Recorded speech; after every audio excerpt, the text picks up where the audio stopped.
Good evening, boys and girls. Welcome back to another episode of BJ and Game Day. Back for another week. Obviously, a huge 48 hours in NRL. And fuck, I tell you what, the politics has definitely tried to jump on board this week as well. I've got Bogan in the background. Bogan, how are you, champion? Boys and girls, King. Yeah, boys and girls. Just boys and girls. Are you assuming genders, mate? Like you don't want to mention all the other like we're an inclusive show here, mate. Like, mate, we are inclusive. We are inclusive. We don't include cunts. We do, but they become hosts. Well, yes, correct, exactly. So, look, mate, fuck, what a fucking. What just a bunch of shit, isn't it? Like this fucking shit going on. I'm getting over it. I really, and we talked about it when it was happening yesterday. It's like, how's this going to affect the Supercoach? And it's one of those things where I even said to you, King, it's like for 6 figures a year, mate, I'd run out in the bondage gear. Oh, mate, fuck, I'd put anything on, mate, for what some of these players are getting. But at the same time, mate, obviously these guys have got their religious beliefs. These guys, but mate, I think the world's gone just a little bit too fucking crazy lately. I think it is. It's all just getting a bit too much.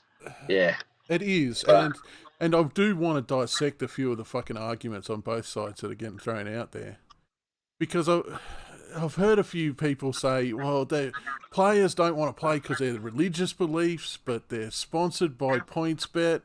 And they play out of Four Pines Stadium. Yep. Yeah, but mate, I think if the Queers just had to put up 500, that's what I was going to say. That's what I was going to say. If the alphabet people, as Dave Chappelle very distinctly described them, were going to sponsor Manly, well then, get your asses out there, mate. These guys are paying the bills. Jump on board. Whereas they're not. This just seems to be a bit of like trying to show. Well, I tell you what, it reminds me of the Longest Yard movie. Where the prison boys playing the guards and all that, and the cheerleaders for the prison guys were all the fellas in drag. I reckon Manly should do that this weekend. Go out to fucking RuPaul and get a few fellas in drag out there with the pom poms and. Oh, mate, for fuck's sakes, like. Well, and here's the thing, because I'm getting a bit of sick of it, because most of it is good causes and stuff like that. It is, but do we have too many theme rounds? We've got women in league, we've got men in league, we've got the Anzac, we've got the traditional, we've got the, what else is there? The Indigenous round. Eventually, we're going to run out of rounds, mate. Look, I think the one thing to do with it all is obviously, generating cash and sort of, I think it goes beyond, trying to bring people in. It's more about the money side of things and that. And I don't know, mate. Look, I've had a sort of bit of a rant with a few lads and stuff. And, I'm not one who's against any kind of person or anything like that. If you're a cunt, you're a cunt. If you're not, you're more than welcome to shake hands with me and sit down and have a drink. So I'm one of those people where it's like, what the fuck has it got to do with footy? Well, yeah, exactly right. Like, why isn't it even there? Why can't these lads just go out and play footy? That can belong elsewhere in society and stuff like that. But look, these 7 guys, they've sort of held strong and. Good on Manly for backing them as well. I would loved Manly's apology. They basically have pissed everyone off. Oh, it's good. Yeah, it's fucking great. It's great that it's happening to Manly. Mate, we had a chat yesterday, like you say, and I think you hit it on the head, mate. It's one thing for people to identify or whatever as whatever they are, but you can't let that make you identify them as that. You've got to have your own opinions and whatever. And mate, I use the term "G'day, boys and girls." G'day, ladies and gentlemen. For me, that's all there ever is. But fuck, it is what it is. I'm not a fan of trans in sport. I'm not a fan of that. I'm by all means, get your own fucking Olympics, whatever. But I don't know. Anyway, fuck. We could go on and on about this. Yeah, we will when we see the first team list, because obviously there'll be 7 players missing from the fucking Manly lineup. And that's it, mate. Well, you may as well chuck it up now and we'll get into it. But look, obviously. First round of the match is Manly up against the Roosters. And we see these 7 players out on the Thursday night. hopefully once this is all said and done, we can sort of move away from it and get over it. But it's definitely affected Manly. They've lost 7 first string players, and from a Supercoach point of view, it definitely hurts for a player like Olakuatu. I mean, what more can you say? We can't really relate it to Supercoach too much, other than these players missing. But you'd be pissed off if you had a few of them. Say again. You'd be pissed off if you had a few of them in your team, and this is the reason exactly they're not playing.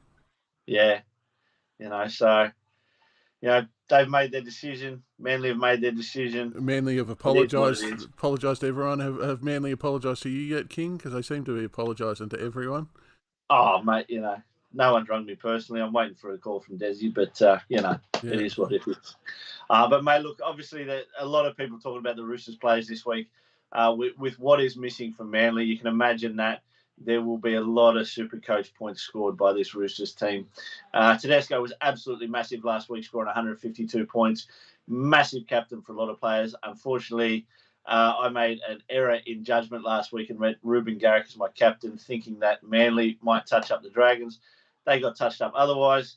For the Roosters, they were just sensational against the Knights. And really, I think the fact that they welcomed back Lindsay Collins this week, he's been playing solid despite being sort of singled out by myself as being an underperformer at the start of the year. The fact that Matty Lodge is still on the bench, I think they've got a lot more impact off the bench with Egan Butcher and Connor Watson for Supercoaches. I think Connor Watson is a nice little pod, second row hooker, dual position, and he should see plenty of minutes as well, just with how active he is. Joey Manu returns after that 1 week off with a quad injury. He does return to the centres, so we'll just see where he goes there. But, mate, they could tear this right side apart for Manly. So, just wait and see. But this should be a good game. Like I say, plenty of Supercoach points. Hopefully the weather is kind, as it wasn't last weekend, although we still saw plenty of 12, 13, 1400s last week. But how did you go last week, Bones? Are you still even looking at your team? No, not even. No. Probably terrible. Oh, mate, look, I've definitely had a shocker the last few weeks. I brought in DCE. He had a shocker. I played Jaden Brayley. He had a shocker. Cody Walker had fucking 12 points or something like that. How did Latrell go? Because I brought him in last week. Yeah, I think he had about 95 points or something like that. So he definitely did what people wanted him to do by bringing him in. Yeah. And he looks in good form. He looks fit. He looks healthy. He looks hungry. Unfortunately, the same can't be said for the rest of the South team. Despite them getting over Melbourne, it was definitely an underperforming Melbourne we've seen the last 4 weeks. But Melbourne could be a good game this one to kick off. Yeah, Melbourne haven't been having a very good year this year. No. Next game on the Friday, mate. The Warriors up against the Storm. Well, this is probably they'll bounce back. They'll bounce back the Storm this week. Yeah, mate, 4 games. Although they've got to go over there. Obviously, the Warriors have been better. They led Canberra 14-0. Unfortunately, went down 26-14. I didn't catch that game. I'm not too sure what happened in the second half. But the Raiders did run all over the top of them, which is a little bit unusual for the Raiders. Yeah. But, the Warriors, look, definitely the chance for Melbourne to bounce back. Nick Meaney's been solid at number 1. Cam Munster, obviously back from COVID now. That first week back always sort of hurts. Hopefully he can perform a little bit better this week. Yeah. Other than that, look, there's not too much Supercoach friendly with either of these sides here at the moment. Harry Grant's been solid without being great. He probably hasn't had the dominant, number 9 season that we thought he might. That number 9 spot's really been shared between sort of 4 or 5, co-hookers. I think we mentioned it on the show last week. So it hasn't really been a necessity to have Grant. And he has dropped in price a little bit as well. Second game Friday night, mate. Eels up against the Panthers. This will be a good one. This should be an absolute cracker. If Parramatta show up, like we know the Panthers, the Panthers are going to show up. Look, it's the one, it's the one game the Panthers have lost all season. The Panthers were solid last week against Cronulla, coming from 10-0 down. Shano's boys got up 20-10 over the Sharkies, and they were good. They were very, very rocky to sort of start the half. Obviously, 7 blokes coming back. Shit. We're just going into political trouble into political trouble, are we? Are we there? Yeah, exactly. Look, 7 guys coming back for obviously very, very different reasons to the Manly 7 this week. Those lads coming back from Origin after the rest, and I'm sure they will bounce back this week. I think they will be at their absolute best. And Eels will have to do the same. Eels definitely got a strong lineup there. I tell you what, Eels always look good on paper, though, every year. Yeah. And as I said, so inconsistent. They could show up and give Penrith a run for their money, or they could get beaten by 40 points. Yeah. Look, I think there's a lot of liability there on Bailey Simonson's wing. I think Penrith can exploit that down the left-hand side. So, Vili Kikau could be in for a big game, and the combination of Tungo and May on the wing could be very, very fruitful this weekend. So if you've got those guys, if you haven't traded out either of those centre wingers, I think that definitely plays this week.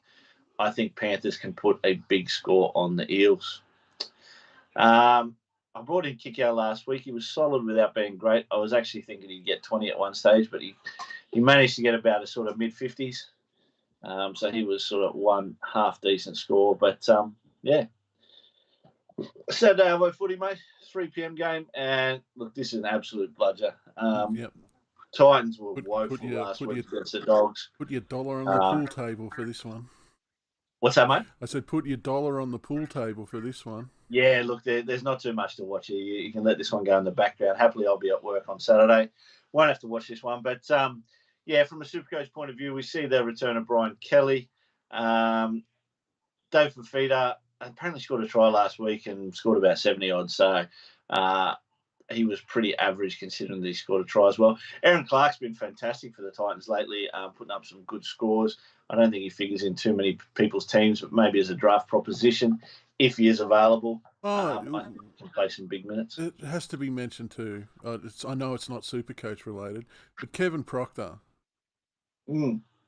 How can you have an illustrious career, premiership winning in Melbourne Storm, couple hundred games, nearly 100 games, nearly a 300 player game, 300 game player, and you fuck your career by having a vape in the shitters?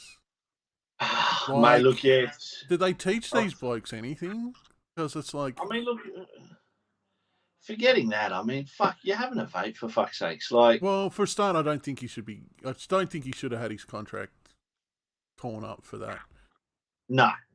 But I think there's obviously also a little bit of history in the background there. I think it's a combination of basically, some past indiscretions. The fact that he's basically playing like shit lately and he doesn't really bring anything to this team. And he's on the wrong side of 30.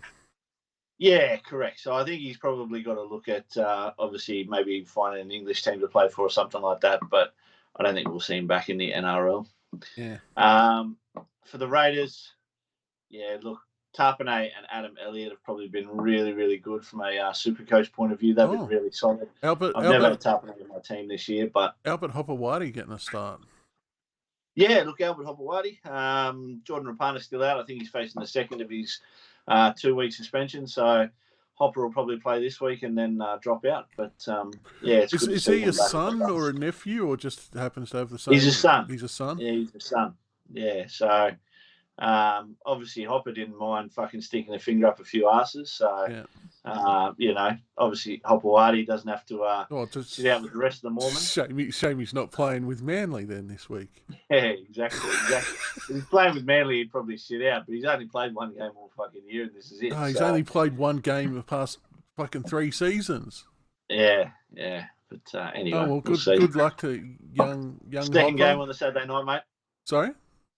Second game on the Saturday, 5:30. Sharks Rabbitohs. Sharks, this absolute cracker. Very, very much in form, Rabbitohs team. Sharks looking to bounce back after that loss to Penrith. Sharks were good last week against Penrith. The second half was a little bit down. A lot of attack last week, but with the wet field, execution was a little bit down for both Penrith and Cronulla. A lot of errors. I think both teams had about 15 errors for the whole game each. So probably down on what you consider a top 4 team. For the Rabbitohs, look, they were just solid. As we sort of mentioned, Cody Walker really didn't do too much, but Latrell, AJ played well. Colin Matangi has been an absolute massive massive signing for the Roosters, for the Rabbitohs the last couple of years. Obviously went through sort of, the junior ranks and things like that, and he's just been really, really good. Anyone who's got him, their score was definitely enhanced last week. I think he scored about 120 odd. So, it should be a good game. Probably a bit of a finals preview. These two teams will be there at the end. I think that we sort of where Melbourne are going. The Bunnies are definitely pushing for that top 4. Cronulla's probably got the friendliest draw of anyone in the top 8 to finish the season, so they should be able to solidify their spot in that top 4. Bunnies, on the other hand, a little bit harder, but they're coming in with form as well, similar to the Roosters, so should be a good game. Ados and Benny talking shit in the chat, but okay. Yeah, look, I don't have it in front of me, so I'm not too sure, lad. Sorry. Obviously, we welcome all the usual lunatics into our chat. Welcome, boys. 7:30 game on the Saturday night, mate. Broncos up against the West Tigers. Obviously, probably the other big news from the weekend was the Sunday afternoon game and how the West Tigers were, what a lot of people consider robbed. They were. Look, I didn't catch the game live. No, I just saw the aftermath and I watched between the Bulldogs and the Titans. And then this game, I just thought I'd miss some footy for Sunday, but definitely saw the highlights, watched the scores as they were sort of going. The Tigers in front, Cowboys coming back to hit the lead, and then the Tigers getting in front late to go. So, look, I think they've basically said it. The NRL's come out and said the wrong decision was made. The player in question, I think it was Kapoa, running back for the ball, definitely wasn't taking a line directly to where the ball was going, but had no intention to take out the player whatsoever. Cam Smith mentioned on the Bloke podcast with Denning Kemp that he couldn't understand. He thought a captain's challenge had to happen with a stoppage, and I was very much the same. There was no call there for a stoppage. There was nothing. No. It was very much just that full time had to get blown. So I've got no idea what the rules are behind challenges now after that one. Well, yeah, and I know a lot of the times when we talk about whether penalties were given or not, we go, well, we don't know what would have happened. But when it's a captain's challenge right on the fucking buzzer, we know what would have happened. The Tigers would have won that game. And you feel for them as well, because, the Tigers have battled through the season just as much as anyone in the bottom 8. And, they've had a few players try and step up their way the whole season, in Jackson Hastings and Joey O, and now that Adam Dewey's back, they look like a half decent side, and you get calls like this go against you, and it sort of it takes away all your momentum. It hurts you as a team, and you're trying to find that confidence as a team to win games, and especially against a top 4 side like the Cowboys. So, the Tigers did the best. They were absolutely robbed. I'm not one to think you can reverse a decision. At the end of the day, the Cowboys have been awarded the 2 points. You got to move on, but I do think that the West Tigers deserve a very, very public apology from the NRL for how shit that is. Ashley Klein, the bunker referee, has been he's been sin binned a week off. So whether it's just a week or anything more, we'll have to wait and see. What a sweet job, though. Like, imagine you're at work and you want a week off work, and all you have to do is do your job shit. Well, and they give you a week off. I'd be taking the Coach Carter way, the basketball movie, where, mate, if I was the referee's boss, I'd be making the bloke run fucking laps and laps and laps. Oh, mate, he should. It's like they shouldn't get a week off. They should have to do sideline work, like the Queensland Cup or something. Anyway, it's it's a bit shit. But the Broncos, on the other hand, look, they've been fantastic of late. I can't even remember who they played last week. Who did they play? Shit. No, I've got nothing. But Ezra Mam's been brilliant at 6. I think they've definitely found that right combination there with Reynolds and Ezra Mam.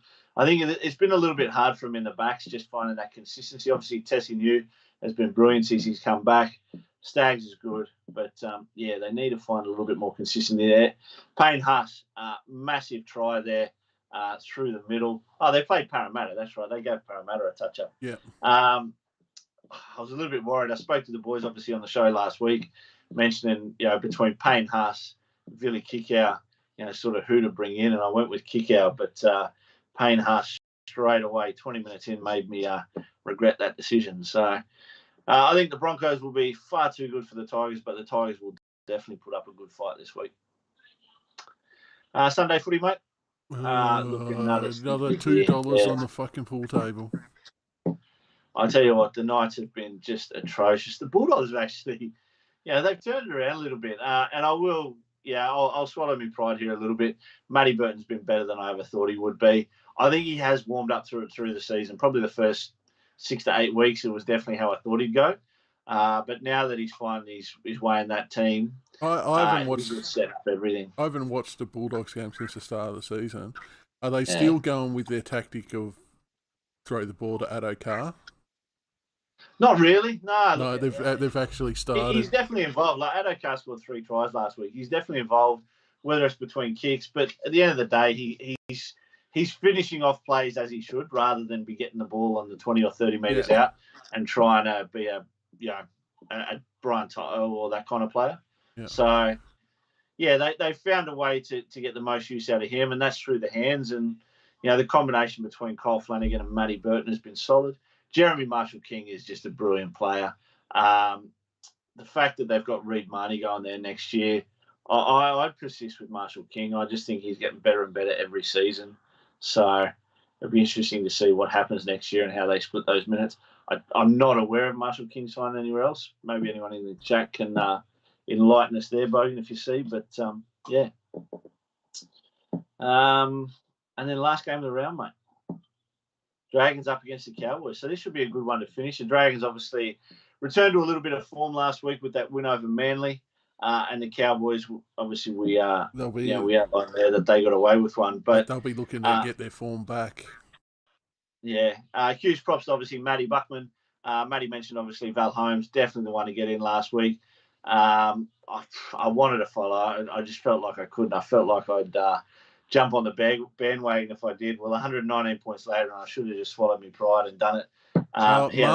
Marshall King to the Dolphins. Really? From ADOS in the chat, yeah. ADOS. Is that confirmed, ADOS? Is that an official signing? It's not a bad one. I'll tell you what, that's good. I like that, and I reckon under a coach, Dolphins need it. I reckon under a coach, like Wayne, he'll do quite well. So, but this will be a good game to finish out the round. Obviously, a couple of changes here for the Dragons with Cody Ramsey out. Moses Mbye maintains his position at fullback. He was solid last week with Manly. Obviously, not too much creativity there, but definitely reliable. Jack Bird looks fantastic. I do like that centre pairing there with Jack Bird and Zach Lomax. He's just been quiet. That is confirmed. That is confirmed ages ago, apparently. There you go. Yeah. No wonder they fucking went for Reid Marnie.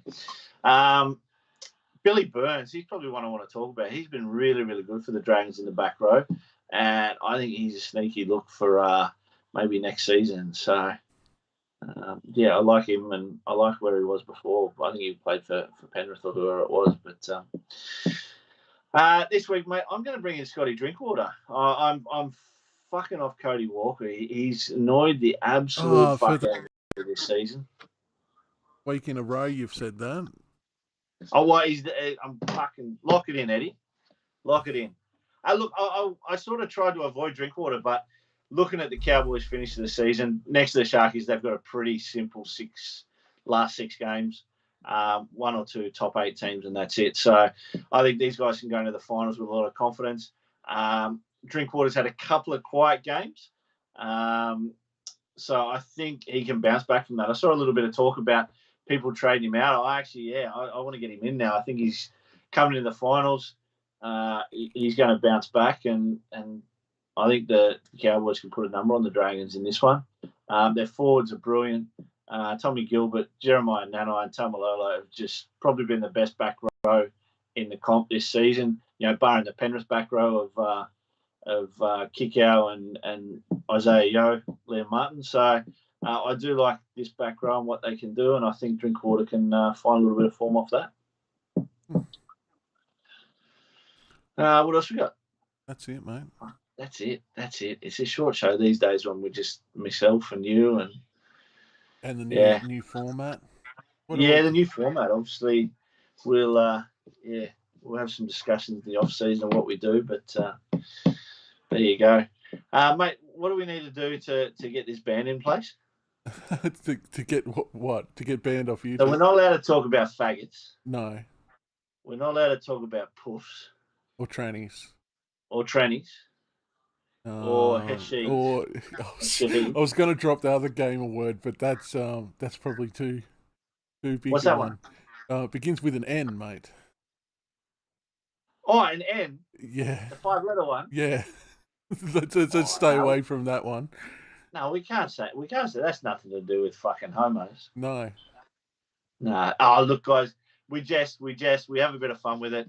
The one thing about the BJ and Game Day show, guys, is it's basically never can't get offended in here, guys. We are we are inclusive, but sometimes we just don't understand. We are 90s kids as well, so we're not used to censorship. All you woke motherfuckers out there, like, seriously, fuck. I put vegans and vegetarians in the same fucking category. You know, cyclists, you're not too far away from joining in as well. Cyclists, yeah. Anyway, it's a rainbow. Fucking hell. It's a fucking rainbow. And is it women in league round this week or? Well, see, I thought it was because one of Manly's fucking, I think it was the 49th of their 257 apologies, was that it overshadowed women in league round. And well, that's the other strange thing. Like, what? Why would you do it in women in league round? Because I don't think it is. I think they were just announcing women in league round or something like that. It's overshadowing the announcement of it. I don't. As I said, it's like either we have a theme round every fucking week, or we need to get rid of a few. Now we're not going to get rid of Anzac round. I like the traditional round. I like retro round. Retro round's good. I like the Manly jerseys last week as much as they played fucking terrible in them. I like the ones with the collar. Yeah. It was a blue collar for boys and not a rainbow collar for everyone else. Yeah. Well, here's the thing. Aesthetically, I don't mind the look of the Manly rainbow jerseys. They look pretty good, but it's just like, do we really need to go there with everything? It just doesn't belong. Yeah. I mean, we're at a day and age where you think you can accept it, but it just doesn't need to. Political sides of things and all this kind of stuff doesn't need to be in sport. You know, you look at Novak Djokovic and fucking whether you let the cunt in the country with or without COVID. ADOS is saying it is women in league ground. There you go. So, you know, let the cunt in and let the bloke play his fucking sport that he's the best at in the world. You know, like. Sometimes people just take too big a stance against it. Well, anyway. it's like it's like Israel Folau. I don't give a fuck what he thinks. Same thing. And I think I even said it on the show. If you don't like what that cunt has to say, then show up to the ground and boo him. And see, this is the thing, right? Like, Israel's come out and said that the cunts are going to go to fucking hell or whatever. And it's more like, all right, well, these lads haven't said that, but they obviously have the same beliefs, you know, the same belief system, same religious system. They're all members. That's probably what they'd come out and say, yet there's no punishment there. And nor do I think there should be. I think, you know, they've got the right to whatever. But again, you're a professional footballer. You get paid fucking shitloads of money. It's just another fucking jersey. How many jerseys do each team have? Like, just 50. Sell it on eBay afterwards and yeah, donate it to your fucking religious beliefs. I don't know. Yeah. Yeah.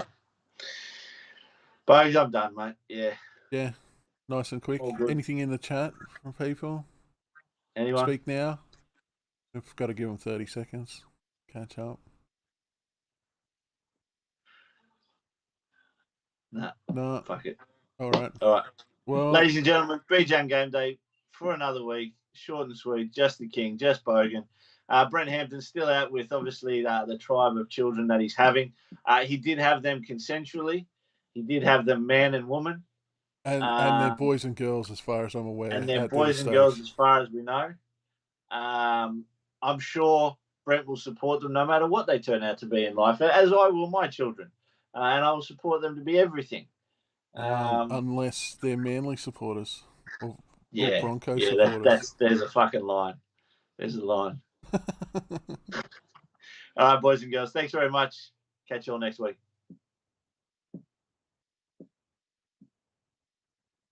All right. That was a good one.